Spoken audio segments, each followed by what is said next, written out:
12 ফেব্রুয়ারি 2026 তারিখে অনুষ্ঠিত ত্রয়োদশ জাতীয় সংসদ নির্বাচনের ফলাফলের ভিত্তিতে গণপ্রজাতন্ত্রী বাংলাদেশের সংবিধানের 56 অনুচ্ছেদের 3 দফা অনুযায়ী রাষ্ট্রপতি ত্রয়োদশ জাতীয় সংসদের সংখ্যাগরিষ্ঠ সদস্যের আস্থাভাজন সংসদ সদস্য জনাব তারেক রহমানকে গণপ্রজাতন্ত্রী বাংলাদেশ সরকারের প্রধানমন্ত্রী পদে নিয়োগদান করেছেন।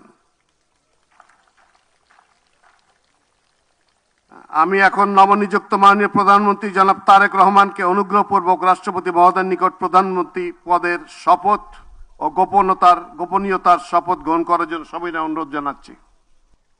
নবনিযুক্ত মাননীয় প্রধানমন্ত্রীর শপথ পাঠ পরিচালনা করার জন্য রাষ্ট্রপতি মহোদয়কে বিনীত অনুরোধ জানাচ্ছি। বিসমিল্লাহির রহমানির রহিম। বিসমিল্লাহির রহমানির রহিম। আমি সশ্রদ্ধ চিত্তে তারেক রহমান সশস্ত্র চিত্রে শপথ করিতেছি যে আমি আইন অনুযায়ী সরকারের প্রধানমন্ত্রী পদের কর্তব্য বিশ্বস্ততার সহিত পালন করিব। আমি বাংলাদেশের প্রতি অকৃত্রিম বিশ্বাস ও আনুগত্য পোষণ করিব। আমি সংবিধানের রক্ষণ সমর্থন ও নিরাপত্তা বিধান করিব। আমি ভীতি বা অনুগ্রহ অনুরাগ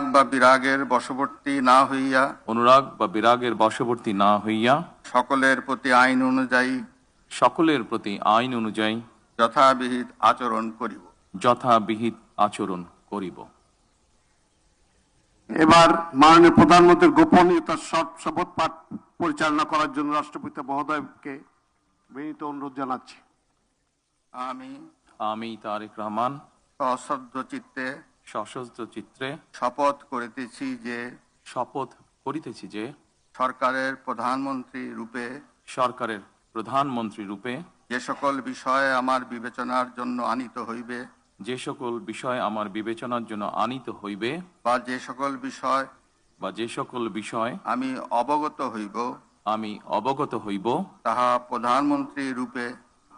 প্রধানমন্ত্রী রূপে যথাযথভাবে আমার কর্তব্য পালনের প্রয়োজন ব্যতীত প্রত্যক্ষ বা পরোক্ষভাবে কোনো ব্যক্তিকে জ্ঞাপন করিব না বা কোনো ব্যক্তির নিকট প্রকাশ করিব না।